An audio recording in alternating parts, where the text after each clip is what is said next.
And we have with us the presence of Professor C.B. Samuel, an itinerant Bible teacher focusing on formation, spiritual, missional, and leadership.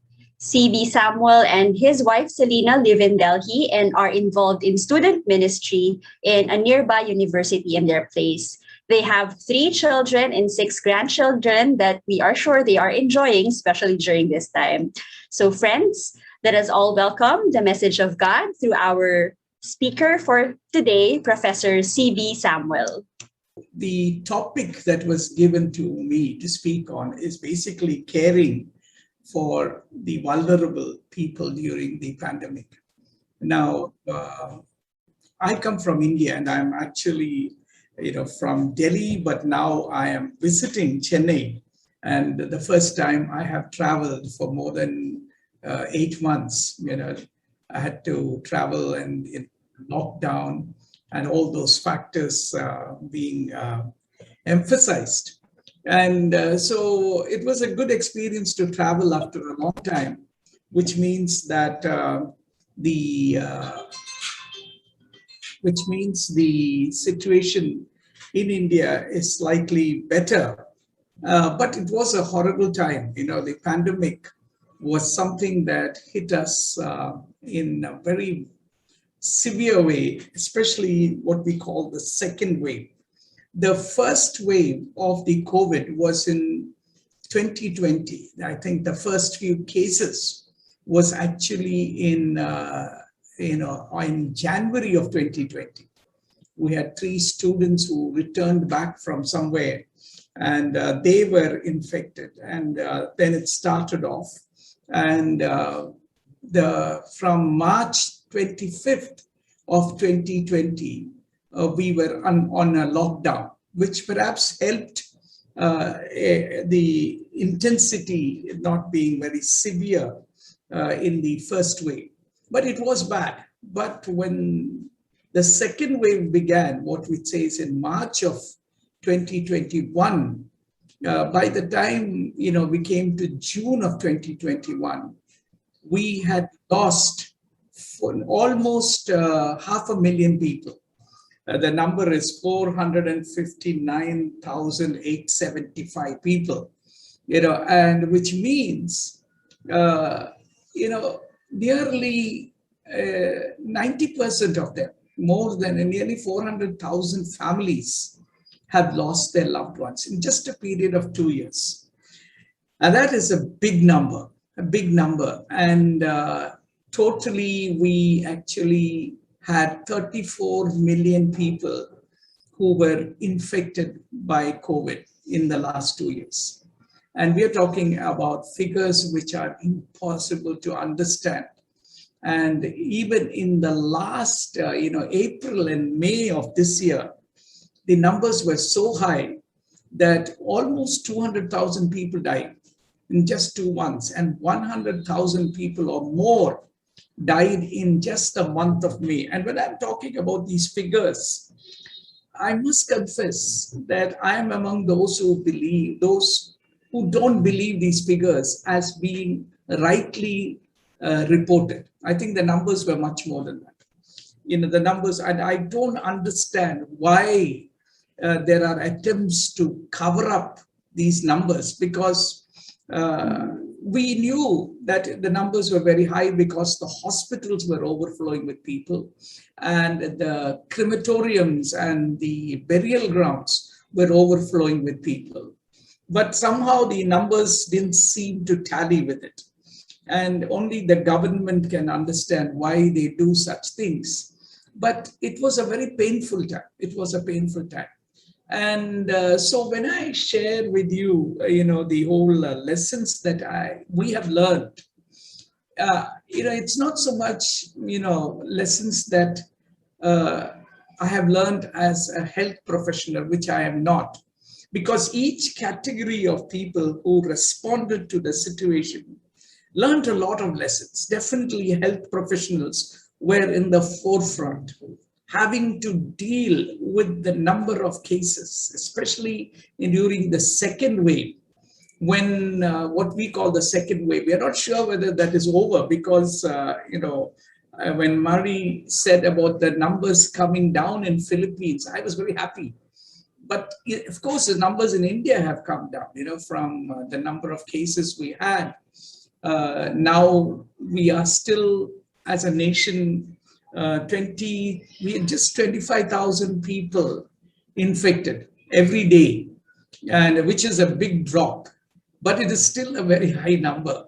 So we don't know whether the second wave is over, but definitely the people are getting ready for, if it happens, a third wave to come in, which is horrible, because, I don't know whether we have developed anything different to deal with the situation.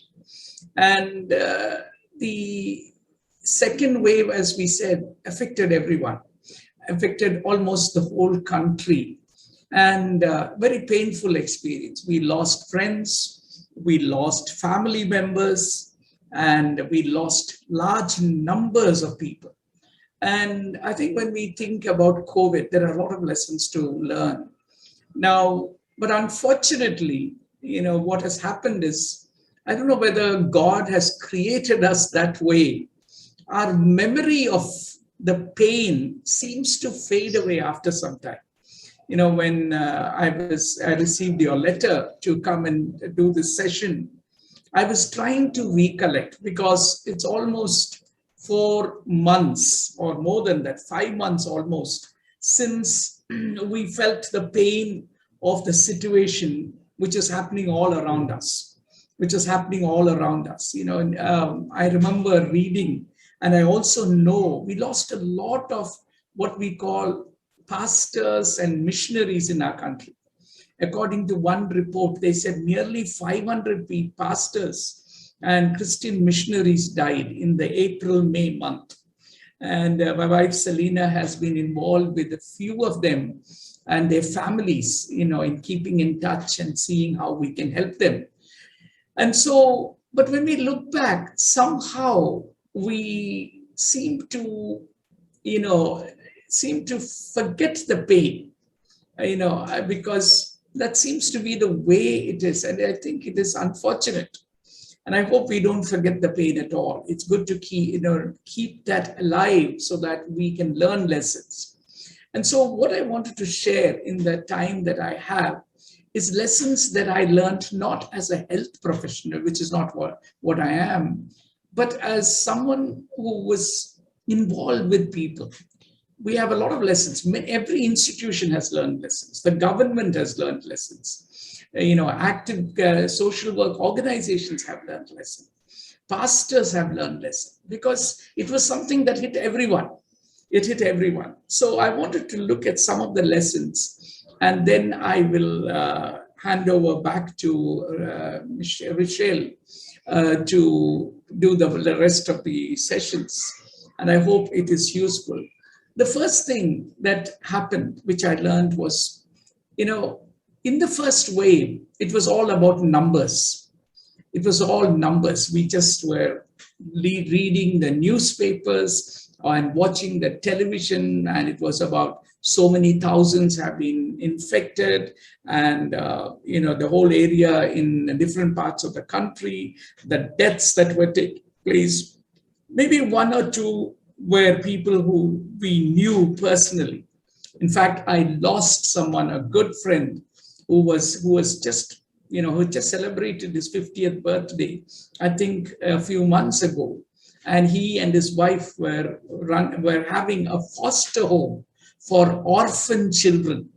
And he was so he's such a generous heart.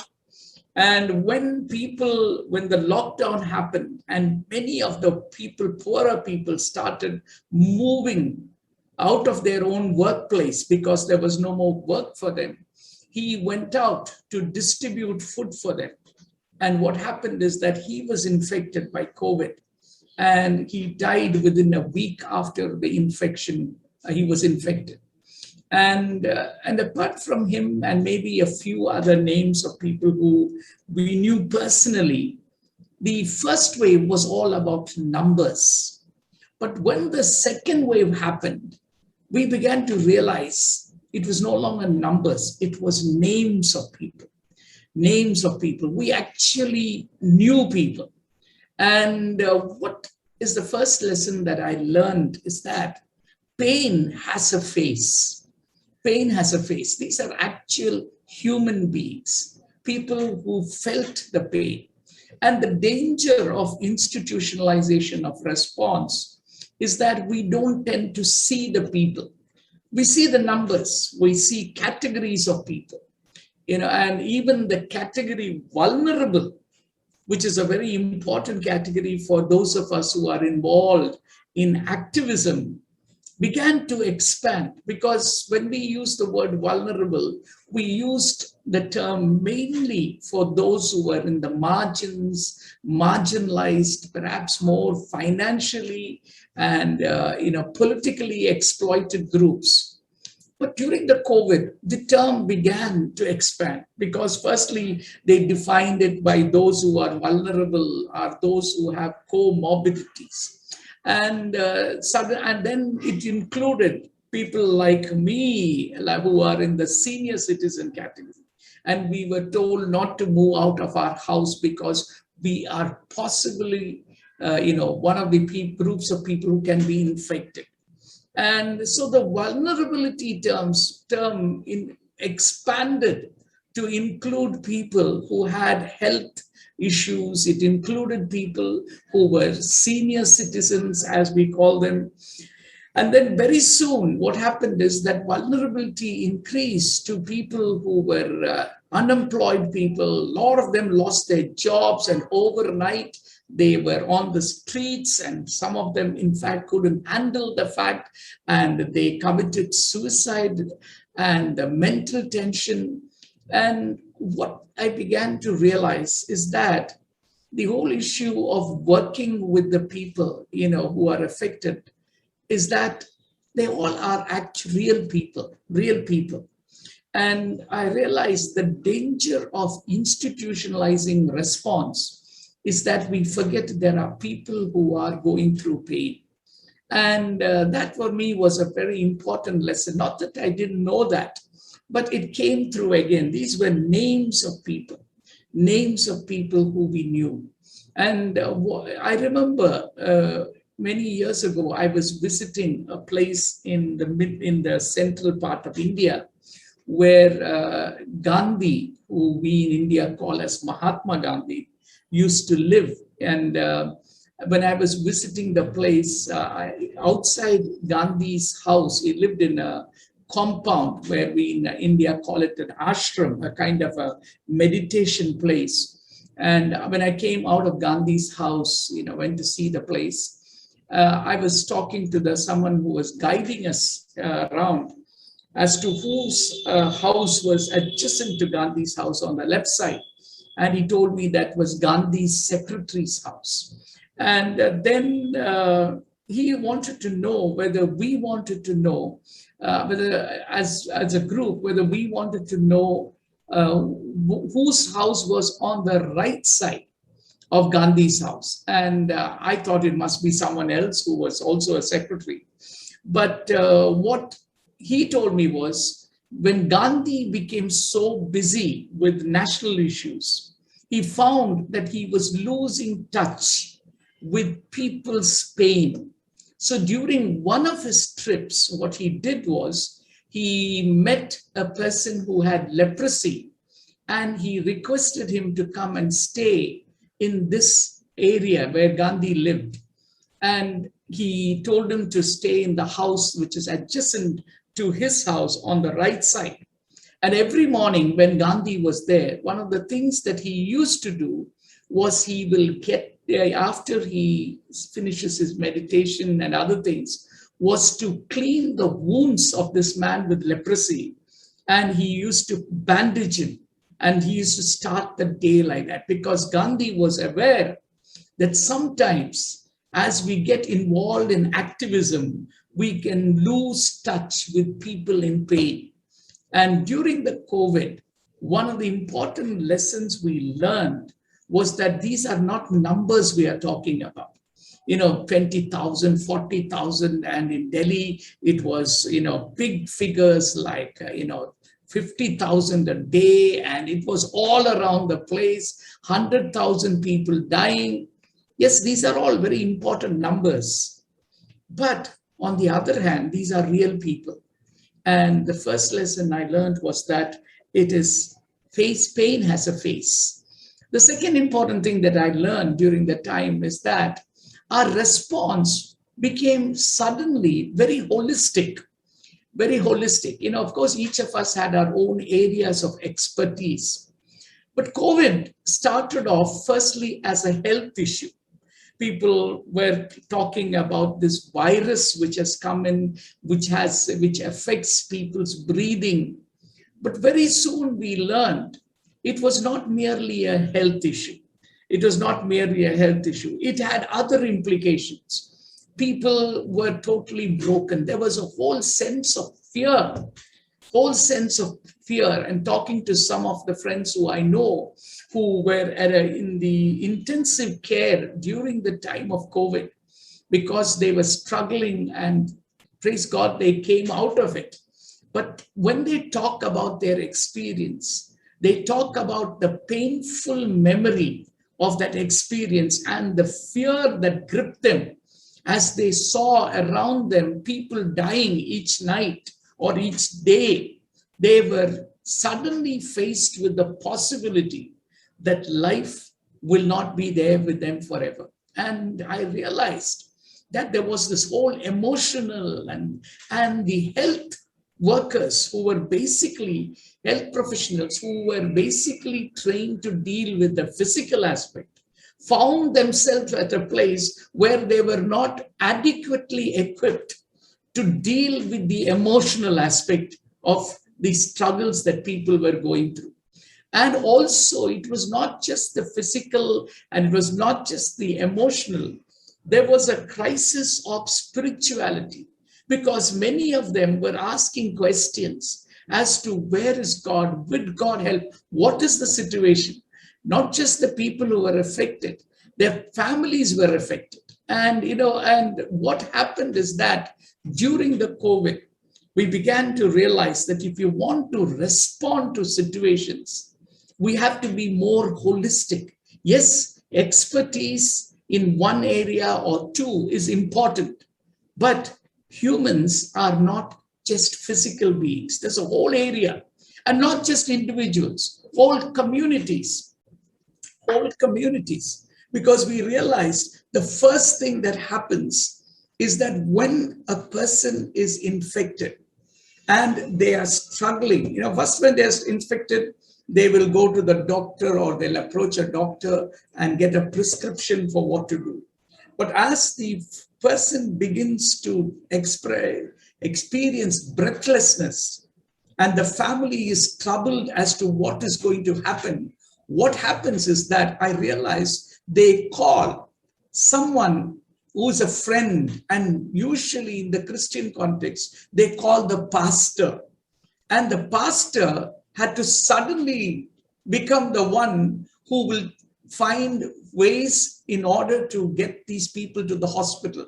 I remember a friend of mine who spent maybe 2 nights taking his friend to the hospital, his member of his congregation, because the pastor was the first point of reference and he had to go. And at that time, during the second wave, there was no oxygen available, which meant that they had to go from hospital to hospital, struggling to find a place where they can admit the person. And of course, the health professionals come to play once the person is admitted in the hospital. Until then, it is not the health professional. And the pastor, after admitting the person, has to deal with the family of the person. And I'm not sure about the places you come from, but in India, once you admit the person into the hospital, you have nothing to do with the person. You are waiting desperately for some information from the hospital, talking to families and individuals who went through this COVID. They talk about a sense of loneliness, because they want to see their family members and they can't see them. the whole area, and the pastor is left with dealing with the family through their pain. And then, of course, unfortunately, some of them died. And then, as far as health professionals are concerned, their work is over as soon as a person dies or as soon as the person is discharged. But then that COVID's impact doesn't end there. And I realized that COVID somehow enabled us to define, the response as more holistic than what we have done in the past. The third important thing that I learned is our inability to grieve.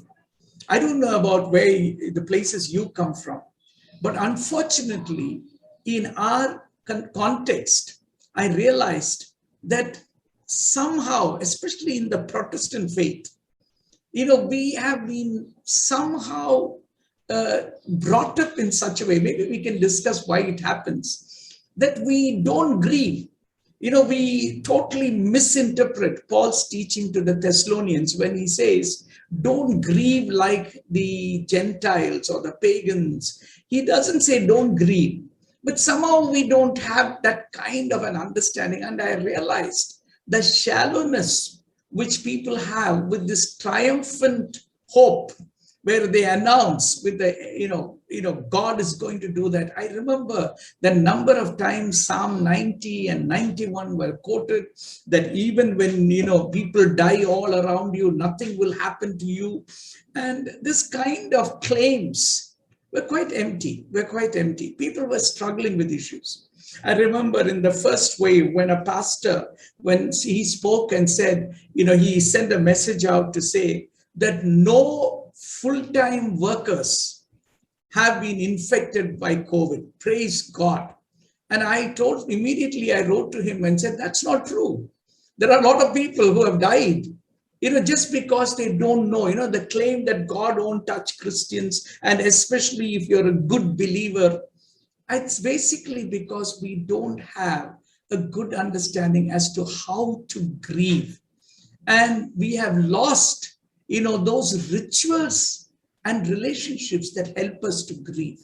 And that I found was a very important thing that was missing. The fourth important thing that I learned is that people were looking for a sustaining word through the time of their crisis. But the shallowness of our teachings in our church was very evident. I remember a pastor calling me and saying, CB, I'm going through a very low time because Sunday after Sunday, I just don't know what to tell the people. First time he said, God will comfort us, God will strengthen us. Next Sunday, he said, God will strengthen us, God will comfort us. Then the next Sunday, he said the same thing, that God will strengthen us, God will comfort us. And then he said, I ran out of ideas. I just don't know what to tell people.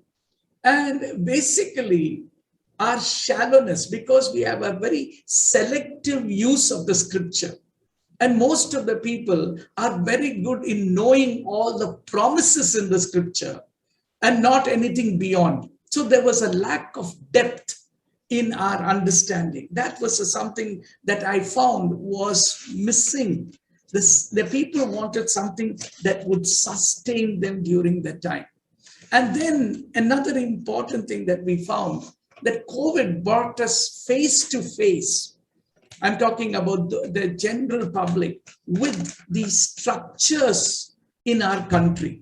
And we began because, middle class people generally felt very comfortable. They could afford health because they had money. They could go to some private place. But when COVID happened, they were desperately looking for someone to take care of their loved ones. Hospitals were running out of beds. Health professionals were in some places rude. We can understand that. Oxygen cylinders were not available. People were dying on the streets. We suddenly realized, for all the claims that we make, especially in India, about the health institutions being of global standard, we suddenly realized there was a big dearth. And not only that, we learned also in the context of COVID The people who were making money were going fully out to make money. There were so many pharmaceuticals who became millionaires during the COVID. There was, yes, they did a good job, but they became millionaires. And then even small groups of people who transported people to the hospital, they made money out of it. Corruption was all around. We realized our structures are driven not by compassion and justice, but are driven basically by selfish monetary expectations. And that is what happened during COVID. Another important thing that I realized, perhaps I can stop after this, is that memories continue. We lost loved ones, we lost friends, and young people, who died, and young widows left with children who they have to look after. Now, for the rest of the world, rest of India, we have moved on. Now it's business as usual. But for them, the pain is very real. The pain is very real. And many of them are still grappling with the issue that they went through. I remember one man who died. Actually, his wife got COVID and he was looking after her, and he got COVID and he died, and she actually came out of the hospital just a few days before. An older couple who we know. Now, these are memories. Their house is filled with memories of their loved one. But for the rest of us in our country, it's business as usual. We've gone back. We've forgotten the pain people went through. And my prayer is that the church will not become the rest of us as business as usual. It would be engaged with people, because some of these people, their pain will last for a longer time. And I think many of them feel guilty for not having done things in time. And so that is another important thing.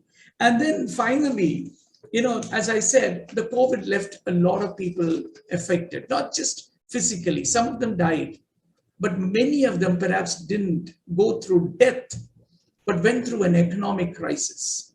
People have lost jobs. In our country, people have lost jobs. And many people are still unemployed. We need to look at other ways to deal with that issue. And not just the economic crisis. Education has been affected. 60% of the children in India have dropped out of school during COVID.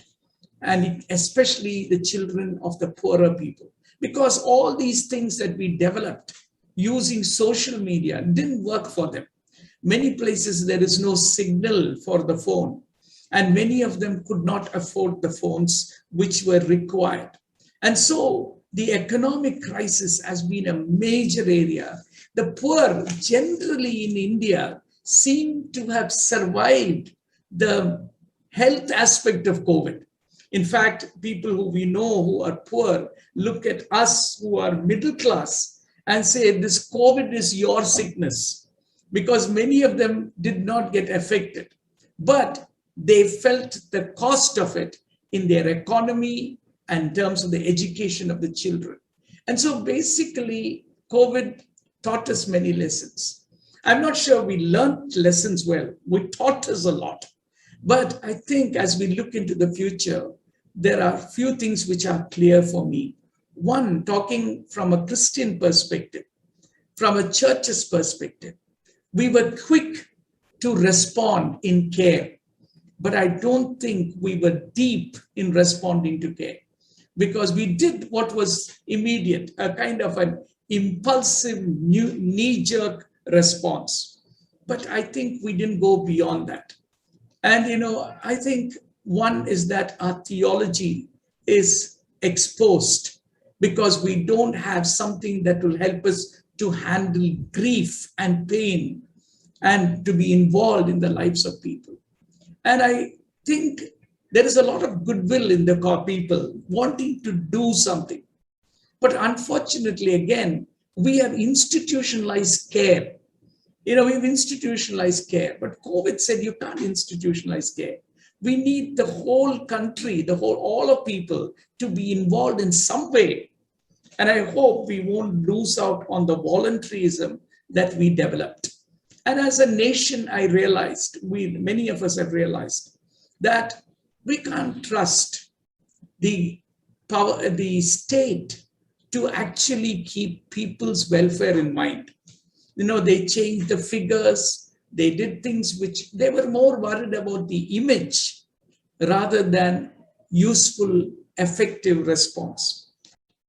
Thank you so much, Professor CB. So much to think about grief and pain. And it's easy to dismiss and just to stay positive, but I don't think that we hear God well when we respond too quickly. There's a need for depth. Thank you so much.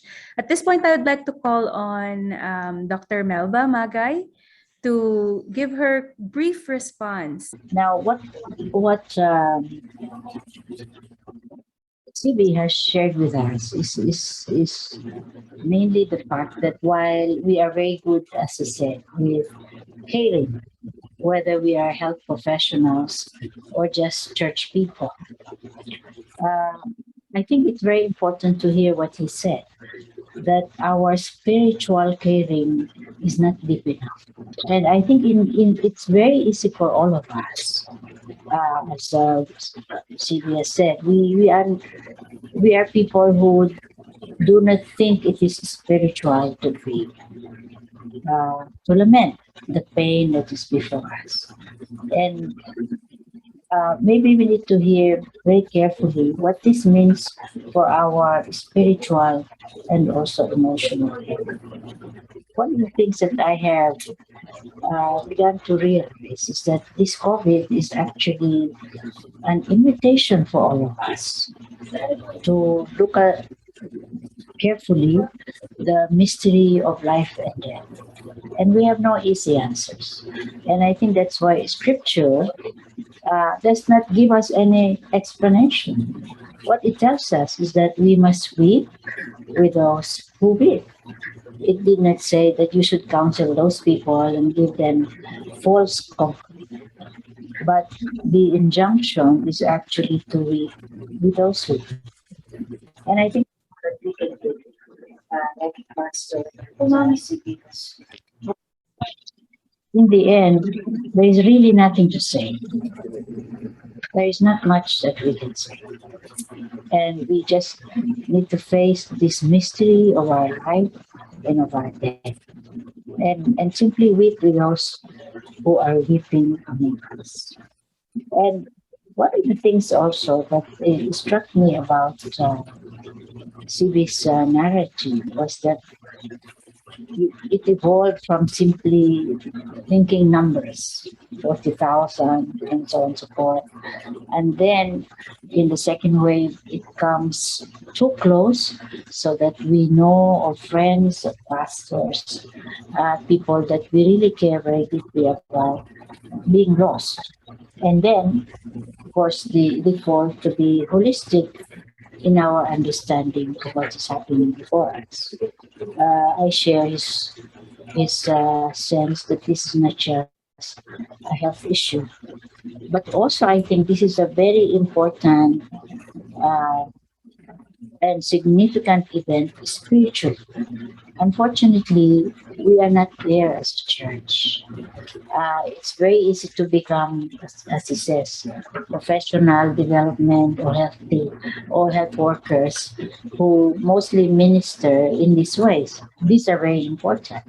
But at the same time, the church, I think these days is a very unique opportunity to deal with the spiritual problem. And also from my own lens as a social anthropologist, to deal with the cultural trauma of not being able to have all the rituals of mourning that we are used to. As my friend Ruth says, your son or your daughter or your father or mother just comes to you as ashes in a box. And there is no padasal, pasyam, there are no rituals. In a culture where what you do with the dead is very, very important. I suppose this is true in India, This is true in the Philippines. This is true with everyone in Asia and Africa and beyond, that we want to have rituals for the dead. Unfortunately, that is no longer an option for those of us who have lost our loved ones. And we have yet to deal, I think, with this trauma, psychologically and culturally. For our participants, maybe they have their questions. The floor is open. We are ready for you. Thank you so much, CB. It's good to see you again. My question is, I was really blessed by what you shared, and you talked about a long-term response and being prepared theologically and also with a compassionate response. How do you see both short-term now, what people, especially in countries like yours that have suffered so much, how do you see the short-term and the long-term response, considering the fallout from 60% of children dropping out of school, widows and orphans? Like, how do you see those responses that we can form and the church can actually stand up and do what it's meant to do? That's a good question. I think most of the people who responded, I'm talking more from the Christian groups which responded when the COVID was at its peak, have now actually gone back to doing what they naturally do. And I think that is true in most disaster situations I have seen.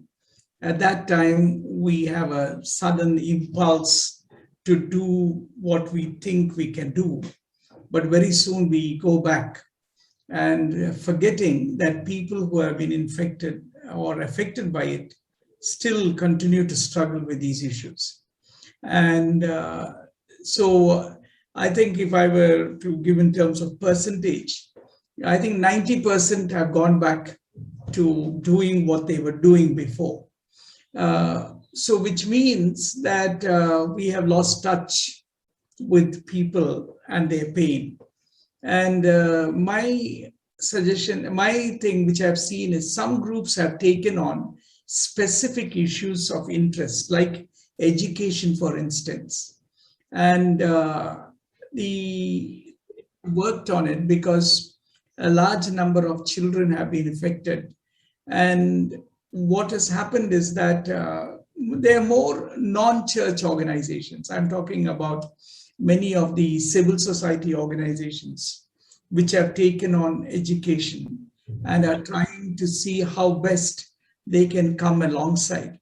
And I think one area would be in my country is that to provide tuition centers for these children so that we supplement or complement the education which they are getting in their schools, because many of them have lost those few months or in fact years and are struggling. And I would say starting a night class or a tuition center to help them to catch up would be one way of doing it. I'm talking specifically about education. Health, of course, we need to put in place, because in India, I'm not sure about the countries where you come from. In India, we have a large number of mission hospitals.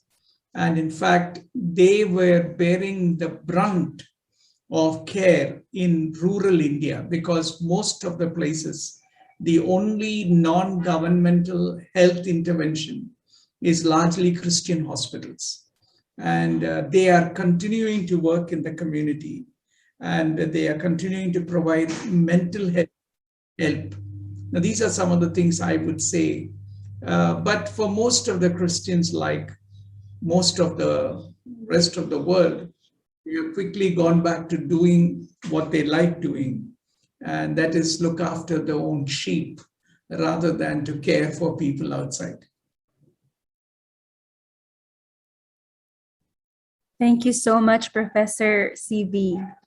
I think I also have a comment here when you were sharing a while ago. I just want to read it. This is from Team Ngo, whose ministry involves taking care of those who live on the streets, our street dwellers, who are actually part of a church. They call themselves street believers. Now they made a church, and Tim is their pastor. Tim mentioned that losing touch with people in pain. So many were deemed as collateral damage during COVID, and the current government in our country, in the Philippines, especially still at these days, there's still so much bloodshed in the because of the war on drugs. I'd like to call on Dr. Charlie Labarda. He also has a question. Dr. Charlie. Good evening. Thank you, Professor C, for that reflection.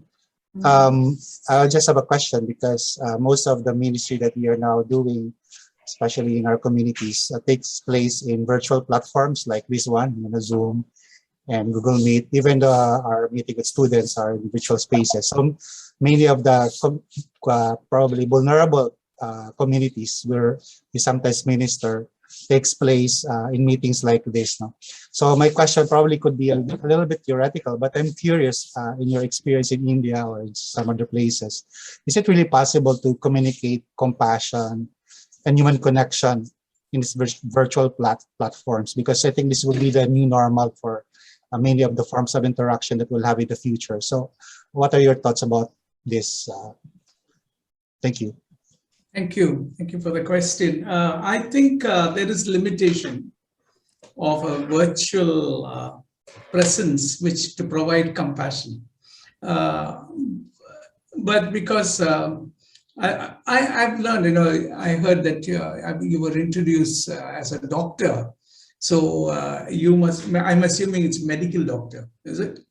Okay. Now, one of the things that I learned is that in the hospitals, during the time of COVID, with proper care, like, distance and covering their face or with the mask, people were protected, people were protected. And so when, in the hospital, the patients were there, they were not allowed to have any relatives with them. But in some hospitals, they allowed people who are caretakers, who could be with the people during the time. And in fact, most of them, I don't think anybody was infected. I heard that many of them survived, could care, taking care of the basic necessity of sanitizing, wearing the mask, which actually helped me to understand that visibility and being present is possible if you take precautions, but we were so filled with fear that, most people didn't go out, venture out. And I thought that was very sad, because at it is very important to be present. I think if we take proper precautions, I think many of us, especially younger people, have no reason to be stuck inside the house. They have if they take precaution, they can be present. And the other thing that I realized is during the funerals in the first and second wave, people used, they couldn't attend the funerals of their, in fact, some places, even the family was not allowed. And so many people, would send them messages on their phone to say, praying for you, whatever comforting words. And then even some of them called people. And I was telling them, it'll be good to do a video call because face-to-face talking is very important rather than messaging people during times of pain. Because what they want to see, like in all funerals, is somebody who will be present. You may not say much, they see it on your face. So I think the video calling as a way of comforting is very important rather than sending messages and expecting messages. Face to face, we have the facility. I think those are some of the things I've seen. Otherwise, to use COVID as an excuse for not visiting people and being present, I think is no longer an excuse. I think the church should be more visible than what it has chosen to be during COVID times. That's my personal feeling. Thank you, Professor. So take more risks out of love, right? The participant is asking, how can we maximize the gains or the lessons learned from COVID-19 moving forward? Earlier, you shared about, you described about your experiences there in India, and I'm sure many of us could relate one way or another. So it would be a universal lesson, I would suppose. In some ways, we will be able to apply this. So if some of us here, I'd like to also just input on the question. If some of us here are in organizations or maybe in positions where we can, as you mentioned, institutionalize our response, how can we maximize the lessons or the points you even shared earlier moving forward? Yeah, first thing is that Philippines is very different from India in terms of the Christian presence. Here in India, we are less than 2% of the population. And in some parts of India, we may have more people, but in place like Delhi, where I live, and in North India, we are less than 0.1% of the population. So, so in terms of the examples I give, I'm talking about a small community of people in terms of percentage. But India being such a large population, I think the percentage also works out to be very high in number of people.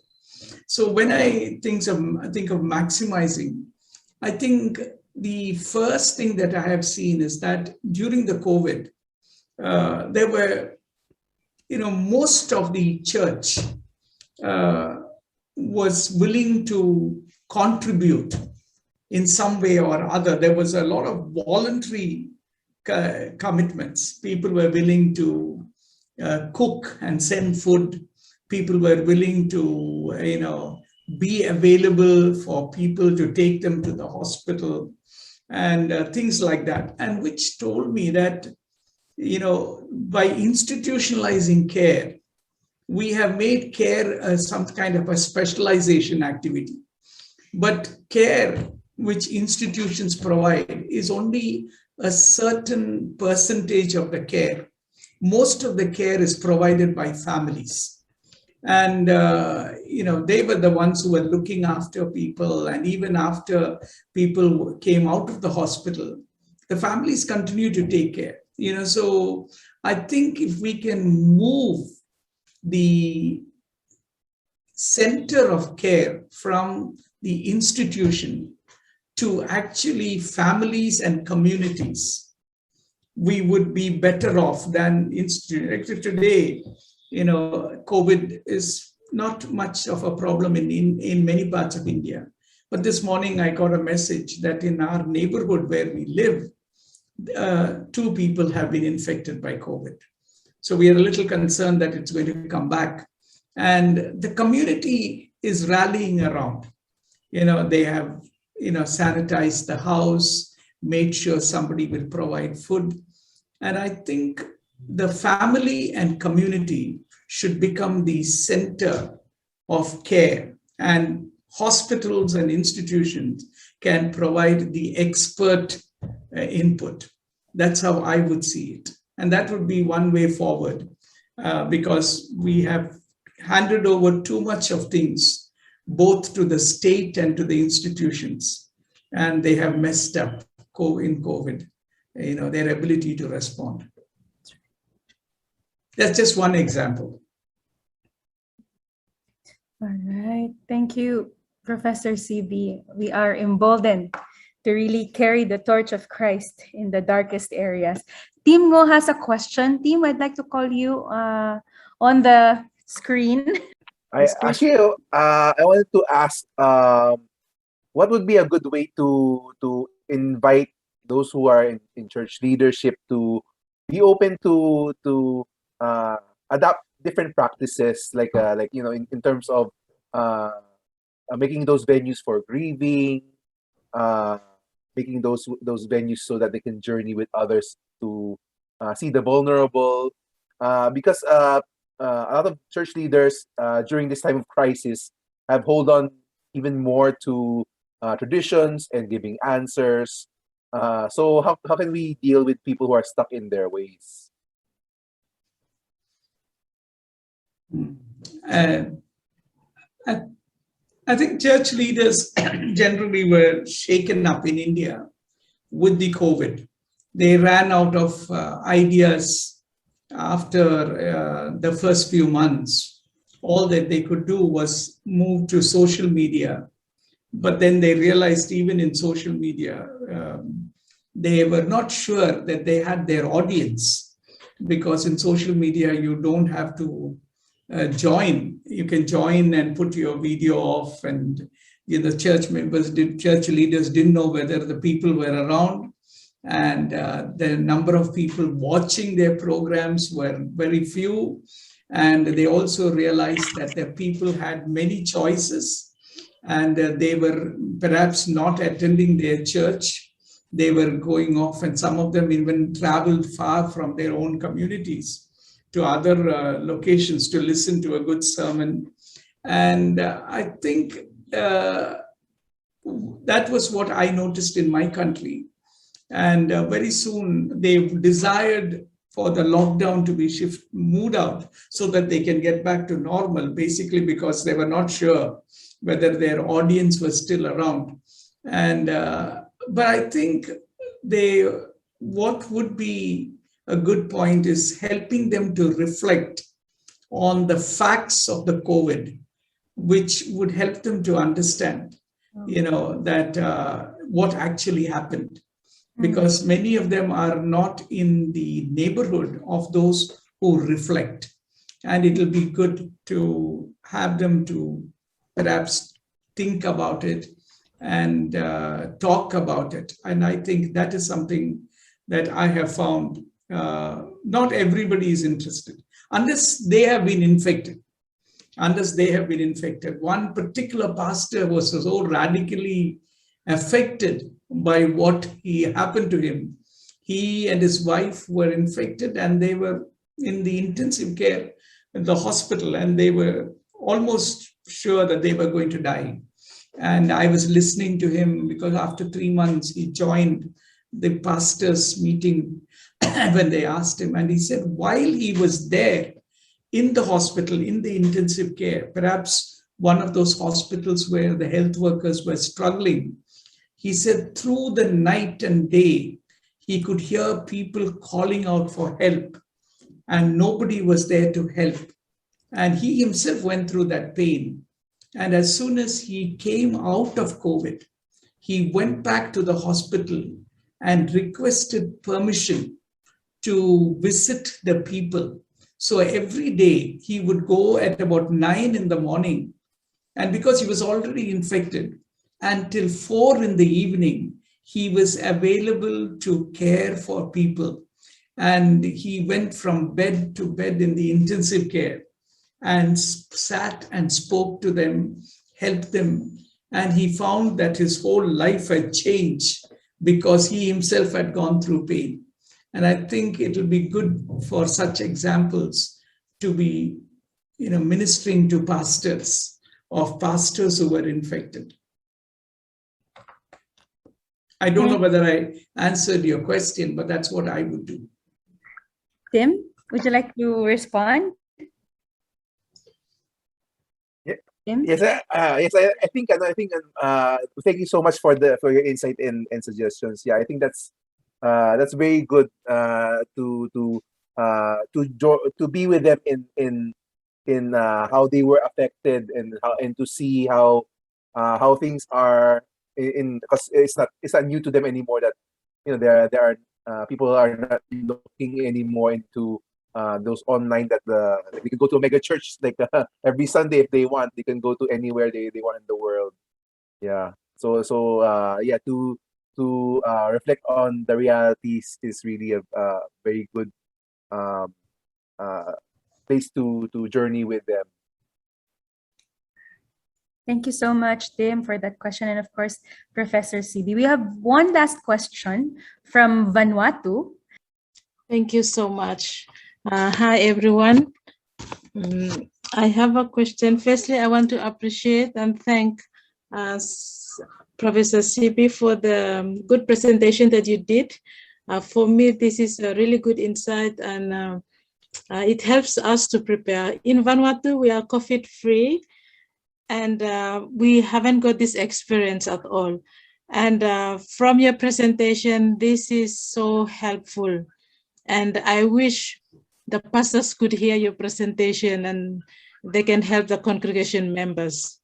I have a question, and my question is around, I like the statement that you did in your presentation about pain has a face.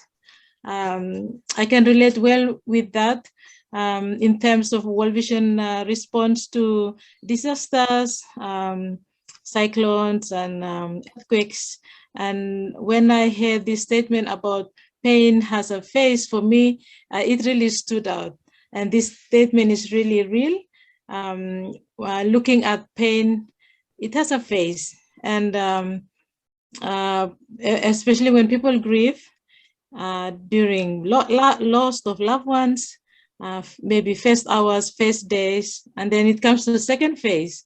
So I really like this statement. And yes, my question is around the category of vulnerability during pandemic. Yes, that's my question. Thank you. Yeah, thank you very much for that question. You see, what happens is that we generally think of vulnerable as those in the margin, and very specifically those who are economically poor. And occasionally we include other categories of people. That would mean those who have disabilities. But generally, when we think of vulnerable, these are the two, especially in the context of working with the development organizations. And then if there are people who are victims of abuse, they are also considered vulnerable. But what happened with COVID, what I realized was the usual vulnerable groups were actually forgotten, because suddenly we found that COVID was affecting more the middle class people and in my country, and the economically better off. That is why many times the poor felt that it was sickness which was largely for the middle class people. Maybe our own lifestyle and what we thought our immunity was good was not as good as we thought.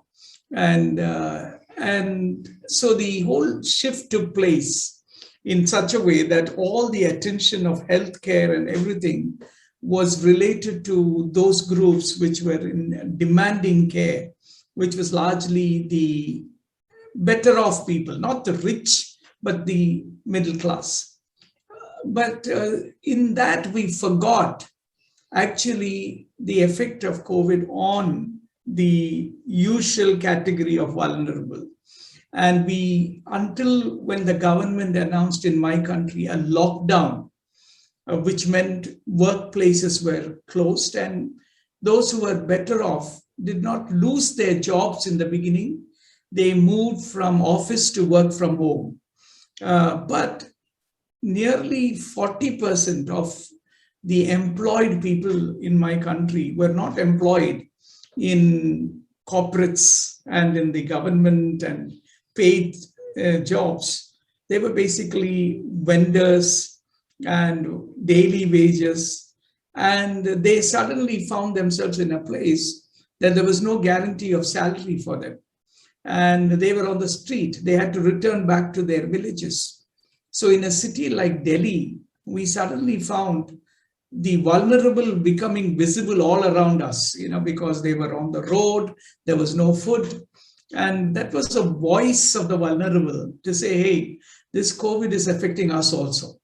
It is not simply a health issue, it's an economic issue. And then the children were affected.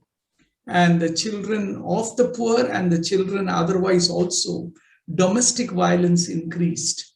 And children were abused at home and in things like this. So basically, the category called vulnerable became silent for some time, and then they became clear, visible afterwards. So I think the question is, did COVID expose a new category of vulnerable? I don't know. I think the vulnerable are still the vulnerable. And what happened with COVID is that the middle class made enough noise to make sure that their needs were met. And we forgot those who were the vulnerable, who were not affected physically, but were affected economically and in other areas. And that's what happened here. I'd like to read some of the reiterations of our participants in the comment box. Dr. Charlie earlier stresses on institutional care. Professor CB mentioned earlier that institutional care is limited and specialized. Families and communities as centers of care is a more sustainable and holistic model for taking care of the vulnerable. That is really something that I resonated with as well. So that's from Doc Charlie. Yes, and we do have a comment here from Ma'am Carms. She said that pain comes from a variety of losses: loss of job, death. Long COVID causes a variety of losses: loss of business, loss of meeting, friends, work, colleagues, classmates, loss of outdoor experience, especially for the children, loss of investments such as house, condominium due to loss of income, giving up retirement savings, etc. The loss is quite wide, and the pain from variety of experience of loss. What could be a variety of ways to support and help people experiencing a variety of loss that causes pain? This is actually a question. Maybe Prof. CB would like to share that. We mentioned about the institutional care, families, and communities. What other ways, Professor CB, do you think are there that we can give to people who are in so much grief and pain?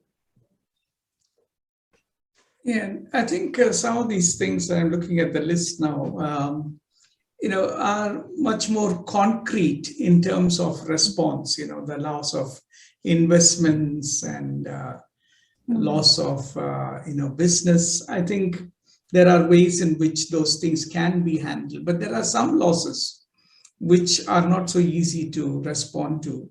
And some of them are struggling with the after effect of COVID, which you can't do anything about it. You can pray for them, because I know of friends who after the COVID still now have lost the sense of taste. You can't do anything about it. There is no taste at all. In fact, food taste, one of them told me they can smell the gutter smell when they bring food close to them.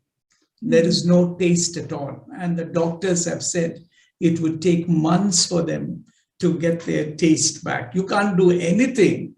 And many of them have told me they're having major problems with their hair falling, and there's nothing you can do, because, and especially when you're talking about hair falling and it's women, we live in a world where image is very important. It's all about appearance, and many of them will soon disappear from Facebook because they don't want to see anyone to see how they look. And I think we have to learn this is not an image-driven, this is an image-driven world. And people who are going through pain are the people who are victims of this image-driven world. If you're going to comment on their look and how their hair has fallen off, I think for a change, we should be away from this image-driven world and incorporate these people into the world, which is a real world. And that's what I would say. But I think the list is quite exhaustive here. And what is financial, perhaps we can deal with it.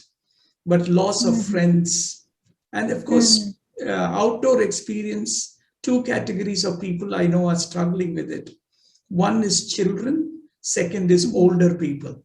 I know of one person who died early in April because he just couldn't handle being at home. He was a very well-known writer, and a professor. A lot of the teaching he used to do. And he just couldn't handle the fact that he had to be at home. He died in April this year, and his children were so hurt with the process. They couldn't do anything. He just, died one day, was sick for some time because he just couldn't handle being indoor. And I think that is very important. We have realized churches are opening. I don't know about Philippines. Here in India, we are having in-person service, but with limited numbers. And so they announced that churches are opening. You can register, but encouraging people who are above 60 and children not to come to church, and only encouraging others. And to their great surprise, what happened is those who came were above 60. Children, of course, didn't come. And most of the young people didn't come to church, not because they were scared of COVID, but they were so uncomfortable with online services. But the ones who came were the older ones, which says they are basically desperate for that kind of a social relationships. And I think it's going to be a major problem. Thank you, Professor Thank C. you. Attorney Chill. Yes. On a last note, I'd like to read Miss Gladys' comment on grief. For many years, I was expected to minister to people in grief.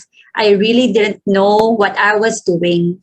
But when I lost my oldest son and then my husband shortly before COVID, and then 6 family members during COVID, I changed.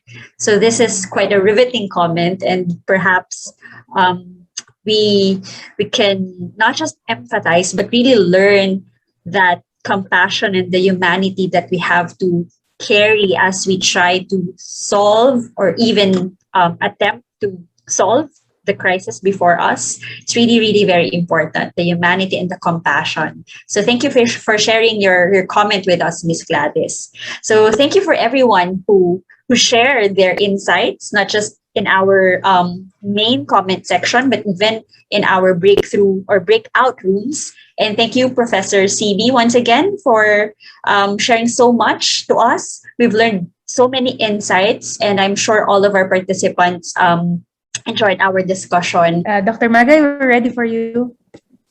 Okay, we would like to especially thank CB, especially his comment on what it means to move care from institutions.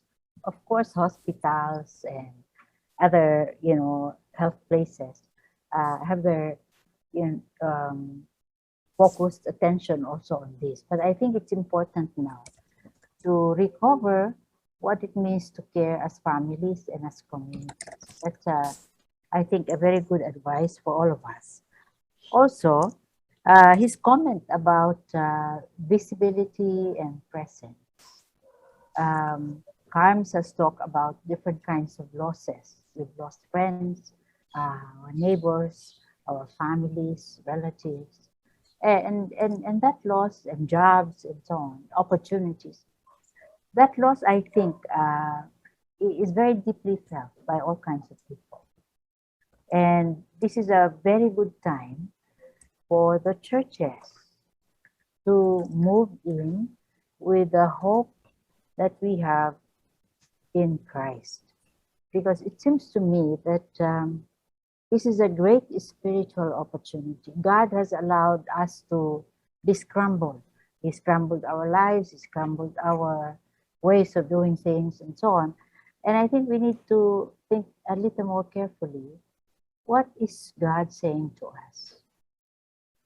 And if you ask me, in this liminal space, this space of transition, we no longer are living in the old ways, but we are also not yet in the new ways. I think this is a good space for us to think, what is God wanting us to be? What are the new wineskins, the new ways of living that He wants us to have as families, as communities, as a society? I think it's very easy for us to want to simply go back to the old normal. Most of us want to have more of the same. But I don't think that's what God wants from us at this point in time. What He wants from us is to think a little more carefully. What are the new arrangements of reality that we need to put in place, whether in our lives, in our families, in our governments, in our societies? In other words, it may be an invitation for new arrangements of social realities. And I think we have yet to think carefully about this. What is the true normal? And not just jump into a so-called new normal, which really, most of the time, is just more of the same. So I think this is a very good time for us as churches, as individuals, to think, what is God saying to us in this liminal space? And then I think it's good to be very, very visible once again and very present, as CB has reminded us. You know, in 250 onwards, for about 40 years, there was what they called a Cypriot Plague, which was named after Saint Cyprian, one of our church fathers. And Cyprian at that time was actually trying his best to see the world in God's eyes. And historians say that the only communities that benefited during the time of the plague were the Christian communities. They're the ones who moved into the cities, the ones who cared for the sick and the dying, while everybody else was fleeing cities because they did not want to get contaminated. But the churches, the people of God, were the ones who moved in. And as a historian actually was saying, the only people who actually benefited from that event were the churches. And I hope this is what is going to happen, that we will be, as Sylvia said, present. And I'm happy that he was saying that in the rural areas in India, it's mostly the Christian hospitals who are answering the need of COVID patients and others. So this is a time for us, a challenge for us, to once again be truly the church with a word of hope. As Stevie was saying, the need for a sustaining word of hope. And I think, if you ask me, this can only come from people of faith.